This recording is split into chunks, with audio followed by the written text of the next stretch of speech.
अध्याय एक सपना जो जाने नहीं देगा। बंजर भूमि पर लाल आकाश के नीचे एक विशाल कनखजूरा एक 17 या 18 वर्षीय लड़के का पीछा कर रहा था। इसका लंबा खंडित शरीर पत्थर जैसा कठोर दिखता था। इसके नुकीले धात्विक फोर्सिप्यूल दिन के उजाले में खतरनाक ढंग से चमक रहे थे। और लड़का, वह बेतहाशा भाग रहा था। भाड़ में जाओ, चोदो चोदो, उसने तेजी से दौड़ते हुए शाप दिया। मुझे पता है कि यह एक सपना है, लेकिन हर बार सब कुछ इतना वास्तविक क्यों लगता है। सेंटीपीड ने लगातार हमला किया। उसके जहरीले पंजे हवा में छेद कर रहे थे। उसके पास जो कुछ भी था वह सब लेकर चकमा खा गया। लेकिन कुछ हमले अब भी उस पर पड़ते हैं, जिससे उसकी त्वचा कट जाती है। जमीन पर खून बिखरा हुआ था। अरेग, धिक्कार है, ये सामान्य नहीं है। कई महीने हो गए हैं, लेकिन ये सपना मुझे परेशान करना बंद नहीं करेगा।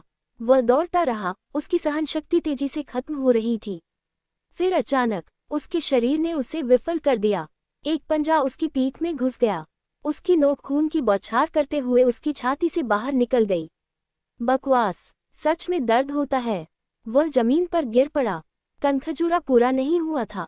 वह आगे बढ़ा और उसके शरीर को आधा काट दिया। आह, वह चिल्लाया। उसकी दृष्टि धुंधली होने लगी। लेकिन इससे पहले कि सब कुछ अंधेरा हो जाता, उसके सामने एक आकृति दिखाई दी। वह व्यक्ति अजीब तरह से परिचित लग रहा था।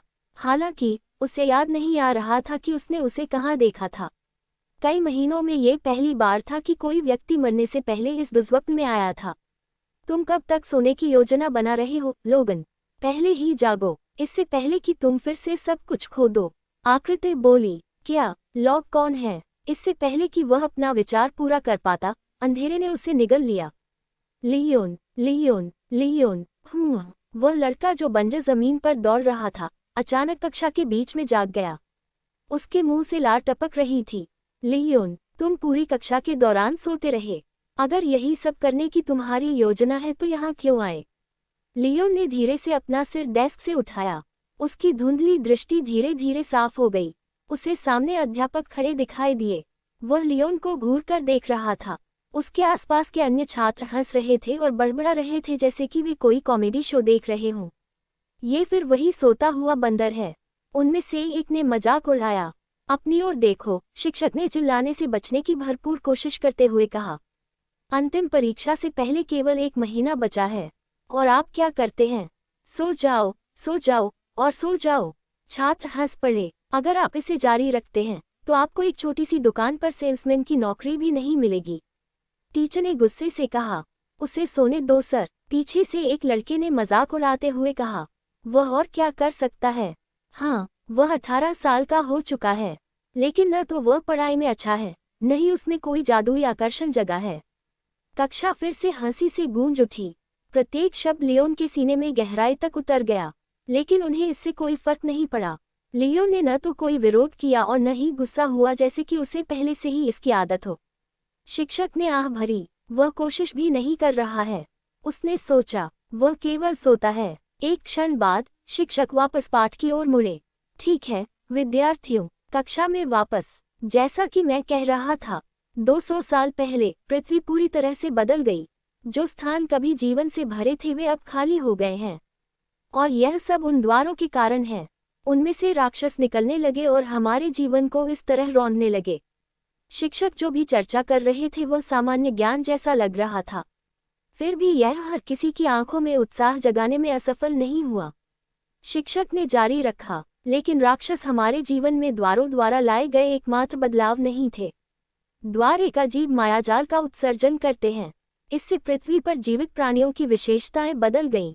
कई लोगों में विभिन्न तत्वों को नियंत्रित करने और जादू करने की क्षमता जागृत हुई। इस तरह हम धीरे धीरे राक्षसों के खिलाफ लड़ने में सक्षम हो गए। लेकिन सभी को ये योग्यताएं प्राप्त नहीं थीं। केवल 60% ने किया, और इन 60% में भी क्षमता में भिन्नता थी। कुछ मजबूत थे और कुछ उन लोगों से बमुश्किल ही बेहतर थे जो जागे नहीं थे।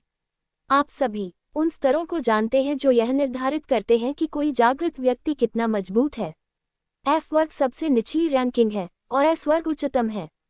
और एक जागृत व्यक्ति प्रशिक्षण के माध्यम से जिस स्तर तक पहुंच सकता है उसकी भी एक सीमा होती है। पहले तो ऐसा लगा कि हम इन द्वारों को पूरी तरह से बंद कर सकते हैं और इन जागृतियों की मदद से राक्षसों के आक्रमण को रोक सकते हैं। लेकिन जैसे जैसे समय बीतता गया, ये लक्ष्य लगातार असंभव होता गया। अब हम केवल यह आशा कर सकते हैं कि अधिक से अधिक लोग अपनी क्षमताओं को जागृत करें। तो किसी दिन हम किसी भी क्षण किसी राक्षस द्वारा रौंदे जाने के डर के बिना रह सकते हैं। शिक्षक के भाषण ने सभी विद्यार्थियों के अंदर कुछ न कुछ जगा दिया।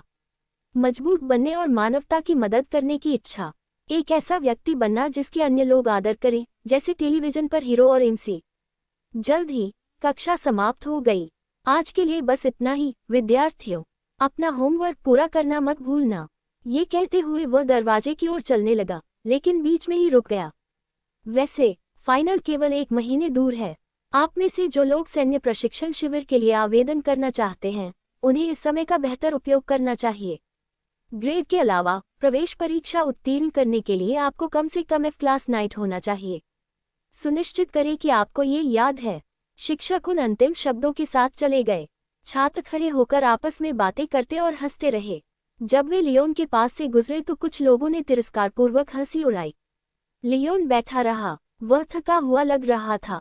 तभी एक परिचित आवाज आई, अरे लियोन, क्या तुमने फिर से वही अजीब सपने देखे?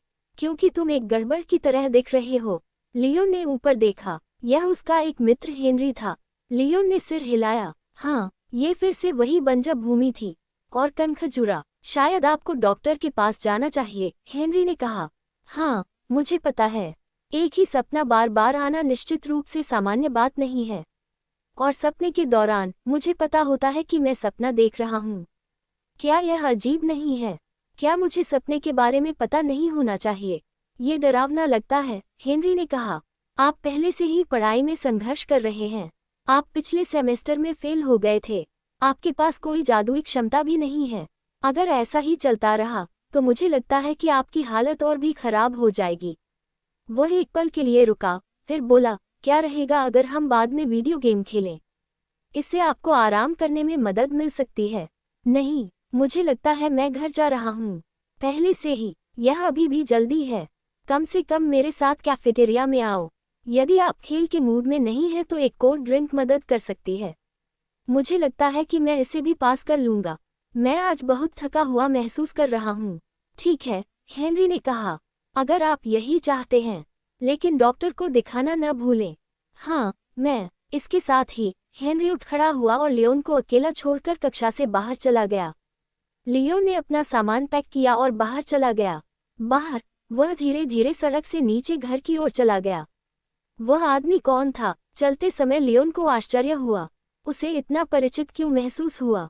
उसने जागने से पहले देखे गए चेहरे को याद करने की कोशिश की, लेकिन कुछ भी समझ में नहीं आया। निराश होकर उसने एक सांस छोड़ी और अपनी गति तेज कर दी। जब वह चल रहा था तो एक एलईडी बिलबोर्ड नजर आया। युद्ध कवच में एक महिला स्क्रीन पर हाथ में बड़ी तलवार लेकर गर्व से खड़ी थी। उसके बगल में एक राक्षस का कटा हुआ सिर पड़ा था। डिस्प्ले पर समाचार रिपोर्टें चमकने लगी। उत्तरी महाद्वीप की 5वीं सैन्य इकाई ने उस राक्षस लहर को सफलतापूर्वक हरा दिया है जो हाल ही में भड़क उठी थी और उग्र होने लगी थी। राक्षस हाल ही में असामान्य रूप से सक्रिय हो गए हैं। लियोन ने प्रसारण देखते हुए फुसफुसाया, फिर चलना जारी रखा। मुझे उम्मीद है कि सैन्य इकाइयां या शिकारी संघ उन्हें संभाल लेंगे, इससे पहले कि वे जीव शहरों में तबाही मचा दें। वह जल्द ही एक 3 मंजिला इमारत में पहुंचे जिसमें 6 अपार्टमेंट थे। वह सीढ़ियां चढ़कर दूसरी मंजिल पर पहुंच गया। बाईं ओर के अपार्टमेंट के ताले में चाबी डालकर उसने उसे घुमा दिया।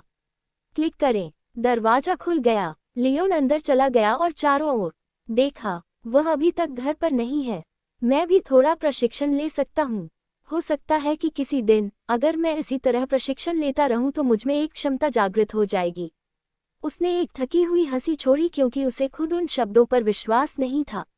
वह एक कमरे में दाखिल हुआ और अपनी प्रशिक्षण पोशाक बदल ली। उन्होंने अपनी मांसपेशियों को ढीला करने के लिए एक संक्षिप्त वार्म अप के साथ शुरुआत की, फिर पुशअप्स के लिए फर्श पर लेट गए। लेकिन केवल 20 पुनरावृत्तियों के बाद उसकी भुजाएं कांपने लगीं। मैं किस तरह का हारा हुआ व्यक्ति हूँ? लियोन हताशा में बुदबुदाया। ऐसा क्यों है कि मेरी ताकत में मुश्किल से ही सुधार होता है? दांत पीसते हुए वह उठक बैठक करने लगा, लेकिन अचानक उसके होश फाख्ता हो गए, जैसे किसी ने उसकी आत्मा पकड़ ली हो और उसे अंधेरे की सुरंग में खींच लिया हो। जब लियोन की आंख खुली तो वह अपने कमरे में नहीं था। वह उस बंजर भूमि में वापस आ गया था। लाल आसमान, बेजान धरती और राक्षस।